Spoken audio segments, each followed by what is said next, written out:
确实那个很重啊！一个侧拽腿，漂亮，好像是踹中了咽喉的部位，又来了一下。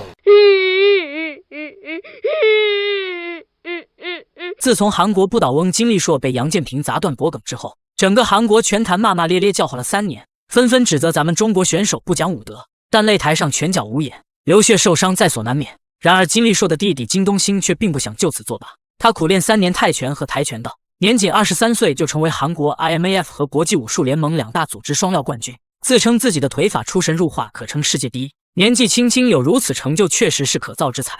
然而这家伙却时时刻刻惦记着给哥哥报仇，于是便嚣张来华叫嚣着要打杨建平。可惜当时的杨建平因赛程问题出国比赛，这让金东兴非常不满，叫嚣杨建平是怕了自己不敢接受挑战，于是点名要打中国腿王卢东强，口出狂言要1回合踢断卢东强的手臂，让他感受一下什么叫生不如死，然后在3个月之内横扫中国拳坛，让金东兴的名字响彻中国乃至亚洲。闻言，中国腿王卢东强霸气出山，登上擂台3腿将其踢瘸，最后工作人员实在看不下去，将他背走，恐怕下半辈子都要在轮椅上度过。30岁的卢东强来自福建泉州，绰号怒火麒麟，职业战绩49战40胜13次 KO， 手握 WBC 世界拳王争霸赛65公斤冠军金腰带，凭借着犀利的腿法在国际擂台所向披靡，韩国选手敢点名挑战他，那可真是铁匠铺的料，挨打的货。接下来就让我们看看卢东强如何暴揍不知天高地厚的韩国小子。长按点赞，让我们直接进入比赛。红色拳套中国腿王卢东强，蓝色拳套韩国黄毛金东兴。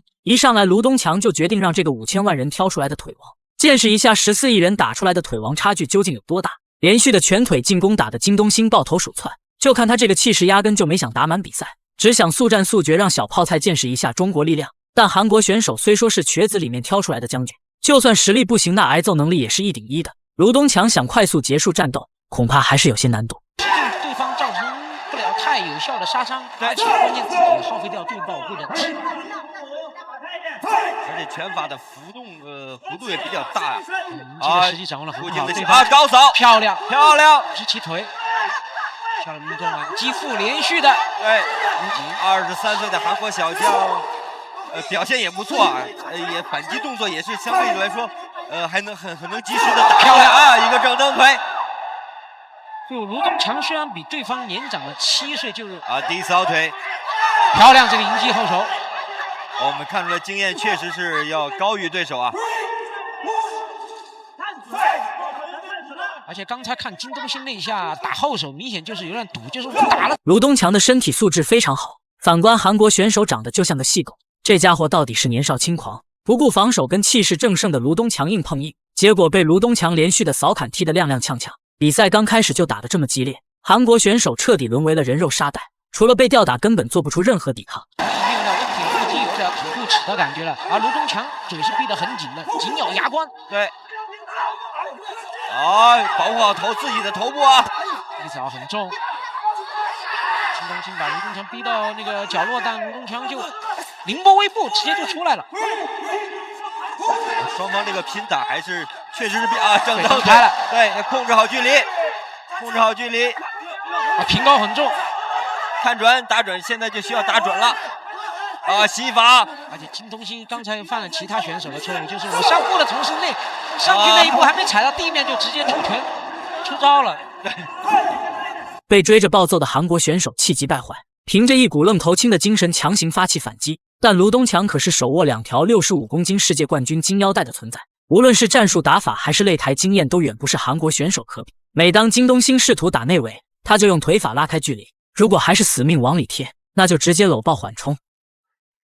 金东兴自诩自己的腿法世界第一，结果却被卢东强一记高位侧踹直接踢翻。漂亮，好像是踹中了咽喉的部位，又来了一下，也很危险啊。对，很少能看到转身后摆，再接前手拳时间到，很少能看到这么漂亮的侧踹。不错，他一直能有在相对的时间里能用相对的动作还是能打出来，而且他心理素质很好。对，就是在处于下风的情况下，不像其他选手就开始缩回去了。短暂的休息过后，比赛进入第2回合。卢东强犀利的腿法让韩国选手吃了不少苦头，但这并不足以击溃金东兴。这家伙被揍了整整1个回合，看起来气喘吁吁，摇摇欲坠，但进攻欲望却在不断增强，因为他在赛前放出了狠话，而且他的目标可是击败杨建平给哥哥报仇。如果在这里就跌倒，那可真是丢人丢大发了。我再找那0.01秒，有可能就不一样了。对，电光火石之间，哎呦，又踹倒了腿，这次踹的是中段腹部。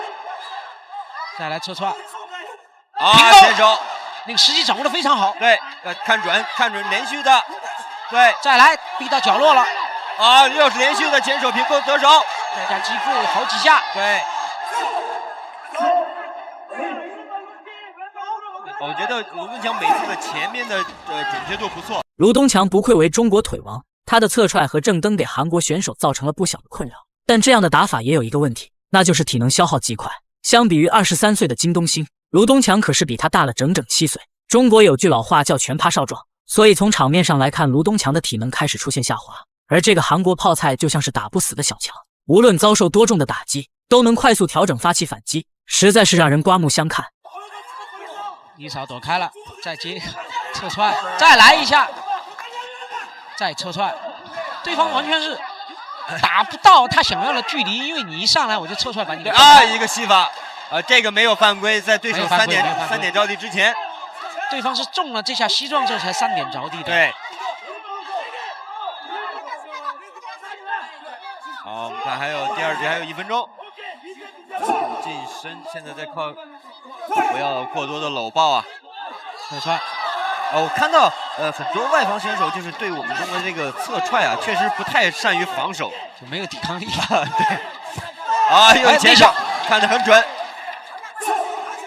我觉得既然卢东强已经得手这么多次的前手进攻啊，这场比赛卢东强是时隔6年再上擂台，为了宣传家乡泉州才答应了挑战。一上来打得那么猛，就是想用漂亮的 KO 回报父老乡亲，奈何长时间没打比赛，导致他对体能的分配出了大问题。对手又是这样一个小强一般扛揍的人物，一时间也被对手的拼劲打乱了节奏，但他还是能通过扫踢和迎击拳做出反击。反观韩国选手，虽然猛得一塌糊涂，出招频率也非常高，但是命中率和力量感却差了太多。因为现在知道对手的对卢东强的前手这个漏洞会比较大。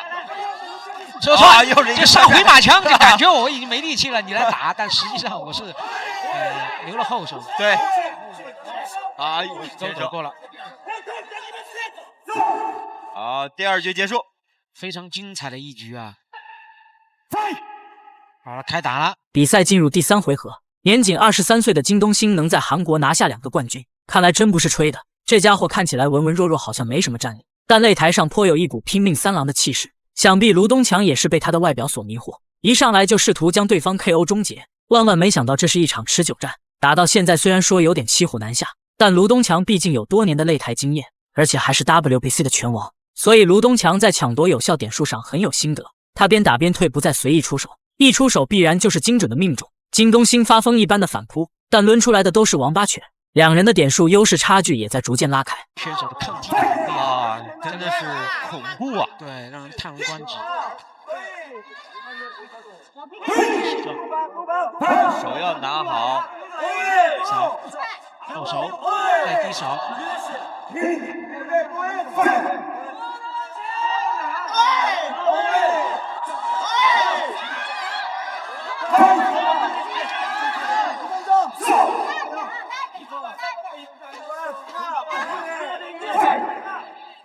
高扫，又是高扫。同样的高扫，卢东强已经用了很多次啊。俗话说，不怕横的就怕愣的，不怕愣的就怕不要命的。金东兴完全就是那种又愣又不要命的，无数次被卢东强踢翻在地，这家伙还是咬紧牙关站了起来。如果他赛前没那么嚣张狂妄，这份毅力倒也确实值得尊重。但擂台的残酷却注定只能有一个胜者。两人激烈的拼斗早就把子弹都打光了，如今已经是进入了拼刺刀的环节，就看谁能抓住机会一举 KO 对手。对，因为他已经把对方头压得很低了，再来一下效果是非常显著的。因为对手有了一个侧身的动作，所以裁判及时的就是终止了这个。如果他连续再加一个的话，效果会更好。没错。一扫迎击漂亮，击倒了。前手。不是一个。但是这样是有因为在我们的规则里面有允许有一个 flash knockdown 的，就是闪电击倒，如果马上根据场裁来决定如果你被击倒以后你神情是涣散的裁判会读秒，或者是裁判在你被击打那一刹那判断这是低扫腿。随着卢东强一记沉猛的低扫，韩国选手当即瘫坐在地，裁判立马上前进行读秒。从画面中不难看出，小泡菜腿上的血迹非常明显，看来不是卢东强力量不足，实在是这家伙太顽强了。即使如此，金东兴依旧想要挣扎起身，但刺痛的双腿却根本做不到。就这样，卢东强成功 KO 对手，拿下比赛胜利。不过这场胜利却惊险万分。此时的韩国选手躺在地上气喘吁吁，医护人员也是急忙进行救治，他的脸上充满了不甘。此次来华不仅没能给哥哥报仇，自己还被踢瘸了。最后工作人员看他可怜，将他背进了医院。不得不说，卢东强的腿法确实犀利，但体能的分配却有待提高。如果换一个经验同样优秀的对手，恐怕结果会发生逆转。对于这场比赛，大家有什么看法？欢迎在评论区留言讨论，咱们下期再见。